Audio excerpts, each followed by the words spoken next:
আসসালামু আলাইকুম রহমতুল্লাহি ওবরকাতুহু। সম্মানিত দর্শক, রাজনীতি একটা কৌশলের খেলা এবং এই খেলায় এই মুহূর্তে বাংলাদেশের প্রধান দুটি রাজনৈতিক দল বিএনপি এবং জামাত, তাদের মধ্যে যে প্রতিযোগিতা চলছে এবং সেই প্রতিযোগিতায় জামাত যে বিএনপিকে কিভাবে নাস্তানাবুদ করছে এবং কিভাবে জামাত রাজনীতির যে একটা পর্যায়, সেই পর্যায়ে তারা পৌঁছে গিয়ে বিএনপিকে ক্রমাগত পেছনের দিকে ঠেলে দিচ্ছে, তার ইতিবৃত্ত নিয়ে আজকের এই ভিডিওতে সংক্ষেপে আলোচনা করার চেষ্টা করব। প্রথমে চিন্তা করুন পররাষ্ট্র নীতির কথা। জামাতের নেতৃবৃন্দ মার্কিন যুক্তরাষ্ট্রের সঙ্গে বৈঠকে বসবে, মার্কিন প্রশাসন জামাতের লোকদেরকে রাজনৈতিক নেতা হিসেবে স্বীকার করে নেবে, তারপর সেই মার্কিন কর্মকর্তারা জামাতের অফিসে যাবে, জামাতের কর্মকর্তারা মার্কিন রাষ্ট্রদূতের অফিসে যাবে। এই জিনিসগুলো কি আমরা কল্পনা করতে পেরেছি আগস্ট মাসের আগে? আমরা তো পশ্চিমা দেশগুলোকে সবসময় জানতাম যে তারা জামাত বিরোধী, প্রচণ্ড জামাত বিরোধী, কিন্তু একই হলো, এখন পশ্চিমারা জামাতের তোয়াজ করছে, তদবির করছে। আমেরিকাকে বাদ দিয়ে যদি আপনি ইংল্যান্ড সহ ইউর দেশসমূহের কথা চিন্তা করেন, তারাও বিএনপির চাইতে জামাতকে এই মুহূর্তে কম গুরুত্ব দিচ্ছে না। যেহেতু আমি বিএনপির সাবেক একজন মনোনয়ন প্রাপ্ত কর্মী, তো কাজে এই কথাগুলো বলতে আমার খুব কষ্ট হচ্ছে, কিন্তু বাস্তবতা হলো যে ইউরোপীয় ইউনিয়নের যারা নেতৃবৃন্দ রয়েছেন কিংবা ইংল্যান্ডের যে সকল কর্তারা রয়েছেন, এখানে তারা অতি সহজে জামাতের সঙ্গে যেভাবে মিশে যাচ্ছেন বা যেভাবে জামাত এবং এই সকল দেশের রাষ্ট্রদূতদের যে বৈঠক হয়েছে, এটি অভাবনীয়, যেটি আমরা কল্পনা করতে পারিনি। আচ্ছা, এরপর আপনি চীনের সাথে চিন্তা করেন। জামাতের নেতারা ঢালাওভাবে ঘন ঘন চীন যাচ্ছেন। আবার চীনের যারা বাংলাদেশের কর্তা ব্যক্তি আছেন, বিশেষ করে যে সকল পলিটিক্যাল লোকজন আছেন, তারা জামাতের নেতাদের সঙ্গে দেখা করছেন, তাদের অফিসে যাচ্ছেন, ইনক্লুডিং রাষ্ট্রদূত। এবং তার চেয়েও বড় ব্যাপার হলো চীনের অনেক গোয়েন্দা কর্মকর্তা, সামরিক বাহিনীর কর্মকর্তা, তারা ফ্রিকুয়েন্টলি বাংলাদেশ ভিজিট করছেন এই মুহূর্তে, এবং তারা সরকারের কৌশলগত যে সকল কর্তা রয়েছেন তাদের সঙ্গে বৈঠক করছেন, বিএনপির সঙ্গে হয়তো বৈঠক করছেন, তার সঙ্গে সঙ্গে জামাতের সঙ্গে বৈঠক করছেন। সবচেয়ে অ্যালার্মিং যে বিষয়টি, সেটা হলো ইন্ডিয়া। ইন্ডিয়া জামাতকে তাদের সেকেন্ড অপশনে রেখেছে, মানে আওয়ামী লীগের পরে জামাতকে তারা সেকেন্ড অপশনে রেখেছে। শুনতে খুব খারাপ এবং এটাই নির্মম বাস্তবতা। তো এই গেল জামাতের আন্তর্জাতিক অঙ্গনে বিএনপির সঙ্গে জামাতের যে প্রতিযোগিতা, সেই প্রতিযোগিতায় জামাতের হালচাল। এবার আসেন বর্তমান ক্ষমতার কেন্দ্র। আচ্ছা, আপনারা বলেন তো, ডক্টর মোহাম্মদ ইউনূস এবং তার উপদেষ্টাদের সঙ্গে কাদের সম্পর্ক ভালো, জামাতের না বিএনপির? তো এই জামাত যে কাজটি করেছেন, তার জন্য কি তাদের কোনো শ্রম ছিল না, কূটকৌশল ছিল না, কূটনীতি ছিল না, চেষ্টা তদবির ছিল না, তাবিজ কবাজ ছিল না? সব ছিল। যে কাজটি বিএনপি করতে পারেনি। ফলে কি হলো, জামাতের সঙ্গে সরকারের যে সম্পর্ক, সেটার কন্টেম্পোরারি আরেকটি কাউন্টার সম্পর্ক হতে পারতো, কিন্তু সেই সম্পর্কটা না হয়ে উল্টো এখন জামাতের কূটকৌশলে সরকার এমন সব সিদ্ধান্ত নিচ্ছে, এমন সব কাজকর্ম করছে, বিএনপির সঙ্গে সরকারের শত্রুতা তৈরি হয়ে গেছে। এই গেল এক। দুই নম্বর হলো যে জামাত সেই 2009 সন থেকেই অনেকগুলো পলিটিক্যাল, ক্ষুদ্র ক্ষুদ্র পলিটিক্যাল ফোর্স রয়েছে, রাজপথের ফোর্স রয়েছে, যারা মূলত জামাতের পেইড এজেন্ট।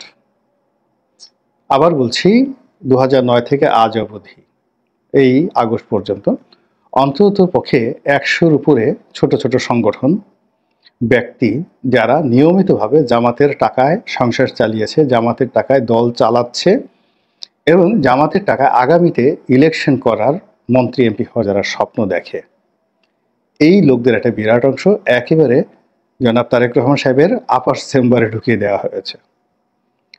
তারা দিনে তারেক রহমান সাহেবের সাথে বৈঠক করে, রাতে তারা বিএনপির যারা নেতাকর্মী রয়েছে তাদেরকে ভয় দেখায় যে নেতার সঙ্গে আমাদের এত ভালো সম্পর্ক, আসি তোমাদেরকে এটা করে দেবো, ওটা করে দেবো। আর ভোর রাত্রে গিয়ে জামাতের কর্তা ব্যক্তি যারা রয়েছে তাদেরকে কদম বসি করে সারাদিন তারা কি করেছে ওটার হিসাব দিয়ে তারপরে তাদের যে তোহফা, সেই তোহফার জন্য তারা হাত পেতে থাকে জামাতের দিকে। তো এই যে বিএনপির একটা লোককেও জামাতের অভ্যন্তরীণ খবর সংগ্রহ করার জন্য, মন মানসিকতা করার জন্য বা জামাতকে বিভ্রান্ত করার জন্য বিএনপির একটা সিঙ্গেল লোক বিএনপি আজ পর্যন্ত তৈরি করতে পারেনি, নিয়োগ করতে পারেনি। অন্যদিকে আওয়ামী লীগের লোক বিএনপিতে ঢুকিয়ে দেওয়া হয়েছে, জামাতের লোক বিএনপিতে ঢুকিয়ে দেওয়া হয়েছে ডাইরেক্ট। এরপরে জামাতের পেইড লোক বিএনপিতে ঢুকিয়ে দেওয়া হয়েছে।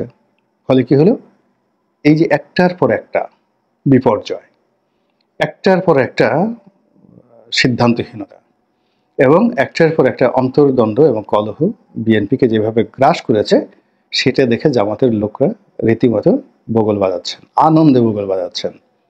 গেল এই হলো রাজনৈতিক দলের কূটকৌশল। এরপরে যদি আপনি চিন্তা করেন প্রশাসন, আচ্ছা আপনি বলেন তো, সিভিল সার্ভিসে বড় বড় পদ কয়টি আছে? সংস্থাপন সচিব, মন্ত্রিপরিষদ সচিব, শিক্ষা সচিব, তারপরে পরিকল্পনা কমিশনের সচিব।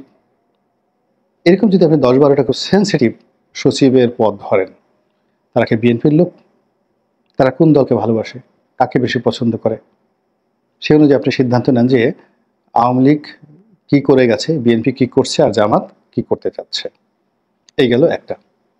বাংলাদেশের মানুষদেরকে উদ্বুদ্ধ করার জন্য ধর্ম মন্ত্রণালয় খুব গুরুত্বপূর্ণ একটা মন্ত্রণালয়। আপনি চিন্তা করেন, শুধুমাত্র ইসলামিক ফাউন্ডেশনের অধীনে 30,000 কর্মকর্তা কর্মচারী রয়েছে।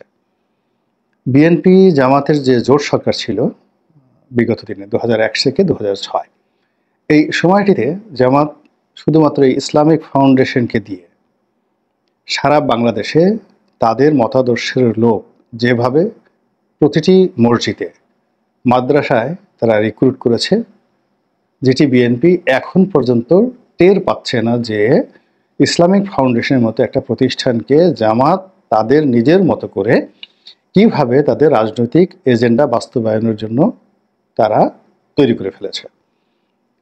তো সেই ইসলামিক ফাউন্ডেশনকে জামাত মুক্ত করার জন্য 2009 থেকে 2025 পর্যন্ত সর্বোচ্চ চেষ্টা করেছে আওয়ামী লীগ সরকার, এবং তাদের একজন ডিজি ছিলেন শামীম মোহাম্মদ আফজাল। মানে রীতিমতো জামাতের জন্য চেঙ্গিস খান বা হালাকু খানের রূপ নিয়ে তিনি ফিরে এসেছিলেন। তিনি জামাতের সব কিছু তছনছ করে দিয়েছেন। ইসলামী ব্যাংক হাসপাতাল, তারপর ইসলামী ব্যাংক থেকে শুরু করার সব কিছু, মানে জামাতের উপর যে ফাইন্যান্সিয়াল গজব নাজিল হয়েছে আওয়ামী লীগের পক্ষ থেকে, পুরোটাই শামীম মোহাম্মদ আফজাল সাহেব করেছেন। কিন্তু এত কিছু করার পরও মসজিদের খুতবা তিনি বন্ধ করতে পারেননি। মসজিদে, মাদ্রাসাতে জামাতের যে প্রভাব, সেটা আওয়ামী লীগ কিছুই করতে পারেননি। সেই জায়গা এখন পুরো শুধুমাত্র ইসলামিক ফাউন্ডেশন নয়, পুরো ধর্ম মন্ত্রণালয়ের মাধ্যমে বাংলাদেশের যে মুসলিম কমিউনিটি, তাদের মধ্যে যে ইসলামাইজেশনের যে স্বপ্ন, এই স্বপ্নের রূপকার হিসেবে জামাত যে গুরুত্বপূর্ণ ভূমিকা পালন করছে, ওই জায়গাটুকু মানে বিএনপি যে চিন্তা করবে, সেই চিন্তা করার মতো লোক বিএনপিতে একজন নেই, not a single one who can tell Islamic Foundation কী হচ্ছে, হু ক্যান টেল ধর্ম মন্ত্রণালয় কী হচ্ছে, হু ক্যান টেল যে সৌদি আরবে কি হচ্ছে, দুবাইতে কি হচ্ছে, সংযুক্ত আরব আমিরাতে কি হচ্ছে, কাতারে কি হচ্ছে, এখানে কিভাবে কমিউনিটি রাজনীতি হচ্ছে। পুরো কমিউনিটি রাজনীতিতে এই ধর্ম মন্ত্রণালয়কে ব্যবহার করে জামাত যেভাবে এগিয়ে গেছে, ওর ধারের কাছে যাওয়া তো দূরের কথা, ওই জিনিস যে কীভাবে কী করলো, ওটা এখন পর্যন্ত বিএনপি ধর্তব্যের মধ্যে ধরেনি। জামাত যে কাজটা করছে বিএনপিকে ঠেলে ঠেলে, মানে আছে না, মাখনগুলো খাচ্ছে জামাত, আর ঘোলগুলো, মাখন তুলে নেওয়ার পর যে ঘোলগুলো থাকে, সেই ঘোলগুলো বিএনপির দিকে ঠেলে দিচ্ছে। আর সেই ঘোল খাওয়ার জন্য বিএনপির নেতাদের মধ্যে যে হুড়োহুড়ি, মারামারি, কাটাকাটি হয়েছে, যার ফলে 100 লোক মারা গিয়েছে শুধুমাত্র দলীয় অন্তর্দ্বন্দ্ব, মানে ক্রন্দলে এবং কোলাহলে। জামাতের কয়জন লোক মারা গেছে? আচ্ছা, এই যে 100 লোক বিএনপির মারা গেল, সারা বাংলাদেশে পত্রিকায় এসেছে, কম বেশি হতে পারে, 10 জন বেশি হতে পারে, বা 100 জনের জায়গায় 110 জন বা 90 জন হতে পারে। কিন্তু ব্যাপার হলো যে যেগুলো পত্রপত্রিকায় আসছে, এটা হলো অন্তর্দ্বন্দ্ব। সেটা কি নিয়ে হয়েছে? চাঁদাবাজি নিয়ে হয়েছে, দখল নিয়ে হয়েছে, লুটপাট নিয়ে হয়েছে। এবং এই জায়গাগুলো একটা টানাটানি করে, প্রতিযোগিতা করে, এরপর জামাত সেটি জায়গাগুলো ছেড়ে দিয়েছে তাদেরকে। ফলে কি হলো? দুর্নাম, বদনাম, প্রায় সব কিছুই বিএনপির মাথার উপরে এমনভাবে ভর করেছে। এখন বিএনপির শীর্ষ নেতাদেরকে এই গত 10 মাসে কয়টা গাড়ি কিনলো, তারপরে কে কটা জামা কিনলো, কার ঘড়ি কেমন, হঠাৎ করে তার পারফিউম আসলো কোত্থেকে, এই বিষয়গুলো নিয়ে সামাজিক মাধ্যমে যে ব্র্যান্ডিং হচ্ছে, এসবই তো জামাতের লোকজন করছে। আর এটার উত্তর দেওয়া তো দূরের কথা, এই বিষয়গুলো যে কিছু একটা করণীয় রয়েছে এটা বিএনপির মাথায় এখন পর্যন্ত ঢুকেনি। ফলে তাদের একেবারে শীর্ষ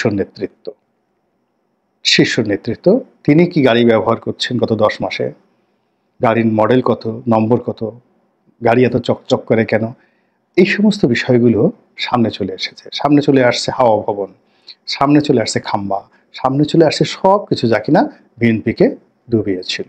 এবং এই কাজগুলো এত চমৎকারভাবে করা হচ্ছে যেটির কোনো ক্লু বিএনপি এখন পর্যন্ত ধরতে পারেনি এবং এটাকে মোকাবেলা করতে তারা পারেনি। এখন ফলে কী হলো দেখেন, জামাতের সাথে তাদের যে শত্রুতা এটা তো আছেই। অন্যদিকে এখানে জামাত আওয়ামী লীগের মতো একটা বৃহৎ শক্তিকে নিউট্রাল করে ফেলেছে। আগামীতে যদি আওয়ামী লীগ বন্ধুত্ব করতে চায় তাহলে তারা বিএনপির পরিবর্তে জামাতের সঙ্গে করবে। এমনকি বিএনপির পরিবর্তে তারা ডক্টর মোহাম্মদ ইউনূসের সঙ্গে বন্ধুত্ব করবে। এর কারণ হলো টেকনাফ থেকে তেঁতুলিয়া পর্যন্ত এ যাবৎ যতগুলো আওয়ামী লীগের বিরুদ্ধে মামলা হয়েছে, যা কিছু হয়েছে, এখানে ঠেলে ঠেলে আওয়ামী লীগের বিরুদ্ধে বিএনপিকে দাঁড় করিয়ে দেওয়া হয়েছে। আওয়ামী লীগের লোকদের যত ক্ষয়ক্ষতি হয়েছে, যা কিছু হয়েছে, সেখানে ঠেলে ঠেলে বিএনপি লোকদেরকে দেওয়া হয়েছে। ফলে তৃণমূল থেকে শুরু করে একেবারে ঢাকার সব জায়গাতে স্বার্থের যে সংঘাত, সেই সংঘাতের জায়গাতে বিএনপি এবং আওয়ামী লীগ মুখোমুখি দাঁড়িয়ে গেছে। কৌশলগত কারণে আওয়ামী লীগ টু শব্দ করছে না, কিন্তু জামাত কৌশলগত কারণে প্রথমে বলছে আমরা আওয়ামী লীগকে ক্ষমা করে দিলাম, পরবর্তীতে কথা উইথড্র করেছে, কিন্তু এটা ছিল আওয়ামী লীগের জন্য একটা বিরাট বার্তা যে আমরা তোমাদের সাথে বন্ধুত্ব করতে চাই, সমঝোতা করতে চাই। এবং যেহেতু তারা ডক্টর মোহাম্মদ ইউনূসের খুব কাছাকাছি আছে, কাছাকাছি থাকার কারণে কি হলো, তারা ডক্টর মোহাম্মদ ইউনূসের সঙ্গে আওয়ামী লীগের একটা সমঝোতা ইন্ডিয়ার মাধ্যমে করেও দিতে পারে। ফলে এখানে বিএনপি যে রাম ধরাটা খাবে, ঠিক সেই যে রাম ধরাটা তারা 111-এর সময় তারা খেয়েছিল। আপনারা বিশ্বাস করেন যে 111-এর সময় যখন মঈনুদ্দিন সাহেব, ফখরুদ্দিন সাহেব, তারা তো সব বিএনপির লোক, তারা সবাই বিএনপির লোক। তারা যখন ক্ষমতা হস্তান্তরের বিষয় আসলে তখন তারা প্রাণান্ত চেষ্টা করেছিল বিএনপির সঙ্গে একটি সমঝোতা করার জন্য এবং বিএনপির হাতে ক্ষমতা দেওয়ার জন্য, কিন্তু বিএনপি সেটা গ্রহণ করতে পারেনি। বিএনপি ট্রেন মিস করেছে। একই অফার যখন দ্বিতীয় পর্যায়ে শেখ হাসিনার কাছে যায়, তিনি চোখ বুজে সমস্ত শর্তগুলো মেনে নিলেন। 111-এর কুশীলভে তারা যা যা চেয়েছে সব কিছু মেনে নিলেন। তাদের সেফ এক্সিট দেওয়া থেকে শুরু করে নিরাপত্তা দেওয়া, এবং যারা শেখ হাসিনাকে ক্ষমতায় বসিয়েছে কিংবা 11-এর সময় শেখ হাসিনার প্রতি যারা ভালো ব্যবহার করেছেন, সে সকল আমলা, সে সকল পুলিশ কর্তা, সে সকল সামরিক কর্তা, শেখ হাসিনা গত 15 বছরে সবাইকে আর্থিকভাবে, রাজনৈতিকভাবে, সামাজিকভাবে প্রতিষ্ঠিত করেছেন। আমি নাম বললাম না, অন্তত 1 ডজন 11-এর কুশীলভ বাংলাদেশের বিভিন্ন সেক্টরে শেখ হাসিনা এস্টাবলিশ করে দিয়েছে। অথচ এই লোকগুলো সবাই বিএনপির কাছে গিয়েছিল। তো এইরকম যে এখন রাজনীতির আন্ডারওয়ার্ল্ডে তলে তলে নানা রকম সমীকরণ হচ্ছে, সবার সঙ্গে সবার বন্ধুত্ব করার যেমন সুযোগ তৈরি হচ্ছে, আবার সবার সঙ্গে সবার শত্রুতার একটা উপলক্ষ তৈরি হয়ে গেছে। এবং সেই ক্ষেত্রে বিএনপি ক্রমশ বন্ধুহীন হয়ে পড়ছে, শত্রুর সংখ্যা বেড়ে যাচ্ছে। আর এই যে বিএনপিকে এই দুরবস্থার মধ্যে ফেলে দেওয়ার জন্য জামাত যেভাবে কৌশল করছে, সেই কৌশলগুলো এখন পর্যন্ত বিএনপি আন্দাজও করতে পারছে না। ফলে যা হবার তাই হচ্ছে। রাজনৈতিক একটা বিপর্যয়ের দিকে বাংলাদেশের সবচেয়ে জনপ্রিয় এবং বৃহত্তম দলটি